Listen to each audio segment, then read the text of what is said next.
to the entertaining Talkin' Sports.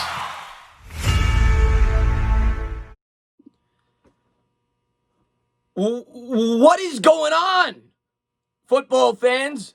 Back at it with another New York Giants video as the New York Giants win their fourth straight against the Seattle Seahawks and now sit firmly atop the NFC East. Of course, we're going to have to wait to see how the other teams do over the next 2 days. I'll be streaming those games, both Washington and Dallas, and both of them are heavy underdogs. The Philadelphia Eagles, of course, lost today, and the New York Giants sit in a great position right now in the division, especially if both of those teams lose. But we'll have to wait and see how all that plays out. And, of course, we still have a very challenging schedule ahead of us.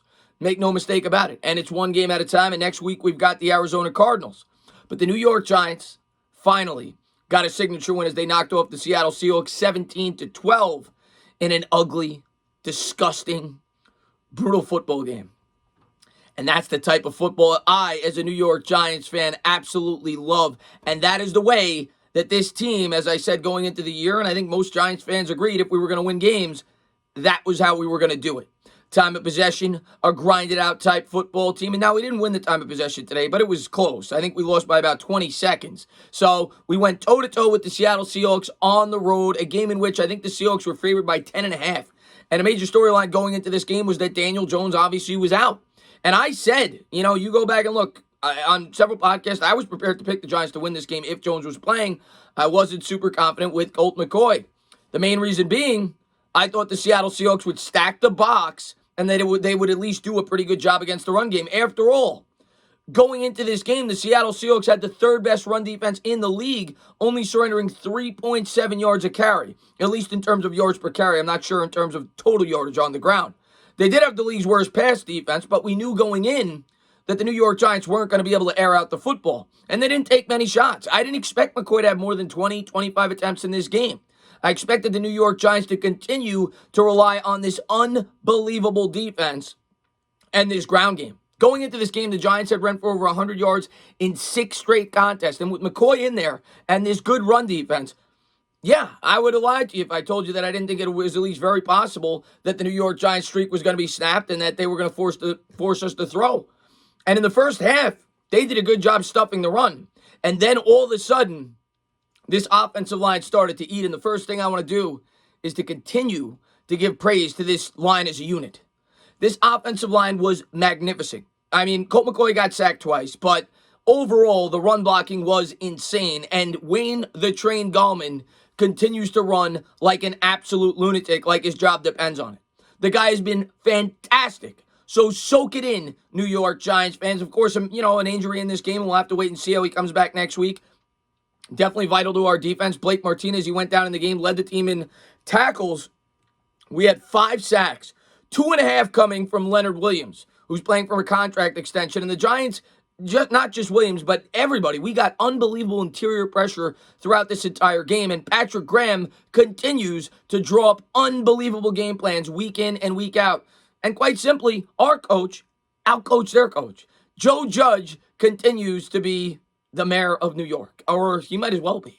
New York Giants fans are definitely falling in love with him. But you take a look at this roster right now in terms of the sacks. A lot of rookies were involved. Tate Crowder had a sack. You had Jabril Peppers, who's been unbelievable coming off the injury. He's been fabulous the last 5 weeks. He's been unbelievable. Jabal Sheard had a half a sack. And other players were involved. Carter Coughlin had a couple of really nice plays. Cam Brown as well. Nico Lalos recovered a fumble. And of course, a lot of people's favorite rookie coming into the year, the slot cornerback, I want to make sure Darnay Holmes got the interception in this game after having a near injury scare in it. So the rookies were heavily involved, all guys that both Dave Gettleman and Joe Judge were responsible for bringing in. And the offensive line, which in my opinion was the mission statement of Dave Gettleman, continues to look better and better and better. And this week you were going up against the third best run defense in football and a defense that knew that you were going to have to run it. Colt McCoy in this game only ran for 100 yards. He only ran for 100 yards. Yet going into the game, the Giants, like I said, at 6 straight 100-yard games, they ran for 190 yards on 31 carries, averaging 6.1 yards a carry. Wayne Gallman had 135 on 16 carries, averaging 8.4 yards. He, of course, sprung that 60-yard run Alfred Morris scored a touchdown. I think it was on that drive, if I'm not mistaken. Graham Gano continues to hit the field goals, even though he missed an extra point. And they actually did a good job converting the 2-point conversion as the Giants were able to narrowly hang on. But it's the same story every week with this team. We have an identity. Run the ball, chew up the clock, and rely on that unbelievable defense and play mistake-free football. And the Giants did not in this game. You know, when Colt Mccoy threw the interception early on in that game, and some people point more to McCoy, some people point more to Ingram, it did hit both of Ingram's hands, but a lot of people said the defender got his hand on it. Haven't gotten a chance to watch the game after the fact and, you know, maybe see some game film and see how it really transpired. And, when I was watching the game, I said, well, maybe Ingram should have done a better job at going towards the ball. But it is what it is. It's over with. Ingram made a number of really good catches throughout the game and was one of the reasons why we won it. He was heavily targeted. He only had 4 catches for 32 yards, but he did have 8 targets, more targets than anybody else on this roster. And the passing game was short.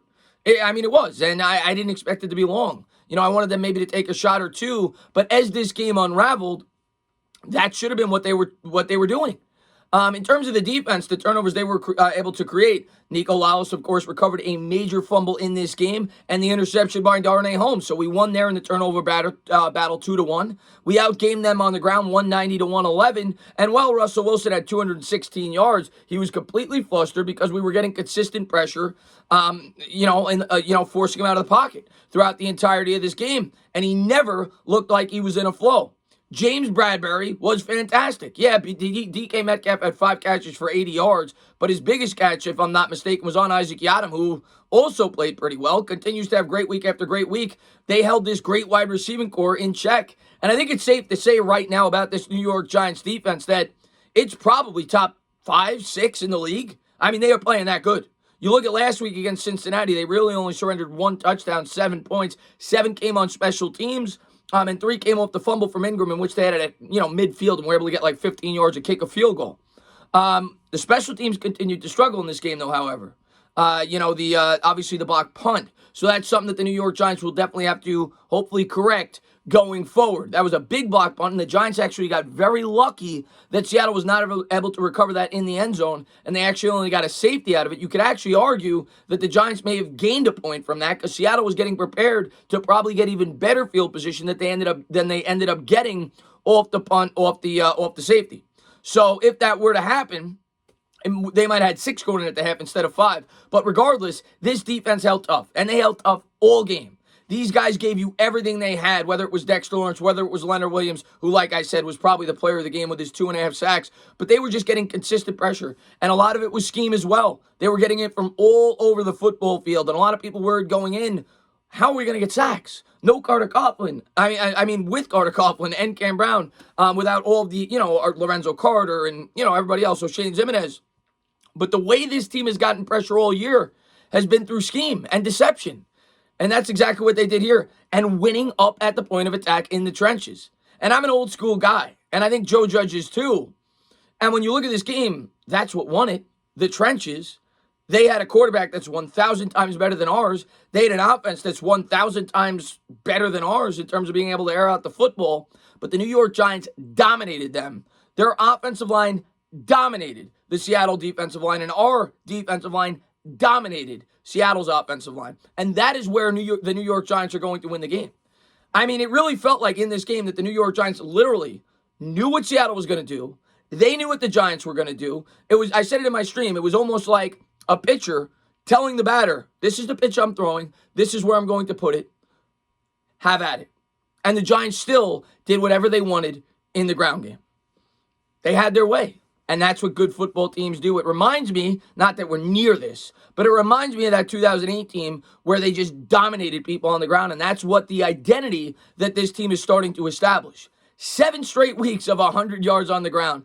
Pretty incredible stuff from where they were in the first 3 or 4 weeks, where I don't think they reached 100 yards in any of those contests. The team has been so much better than they were at the beginning of the year. And if you're not a believer now in the evolution of this football team, you're never going to be. And in my opinion, right now, if you ask me, we are the clear-cut favorites to win this division. And if you ask me as far as the offseason goes, I have no doubt in my mind. You keep it status quo. You don't change a thing. If you can keep this coaching staff intact, you do it. There were, of course, limitations in this game, and some people may point to Garrett. What did you expect? You had Colt McCoy out there with not the best of wide receivers to begin with, going up against an offense in which you wanted to keep them off the field. And that's exactly what the New York Giants were able to do over the second half. Listen, they got shut out in the first half. They weren't looking good. They regrouped, they game planned, and they came out with a much better game plan there in the second half. And the offense did what the offense does. And that's dominate on the ground. That's keep their defense fresh and close out football games. And the New York Giants are 5-7. They sit atop the NFC East where we belong. And we've won 4 straight. It feels good on top. And I don't want to leave. I want to stay here for a bit. I hope you guys are getting used to it. Next up, we got the Arizona Cardinals. We just knocked off 2 birds. Why can't we knock off 3? Let's clip some wings.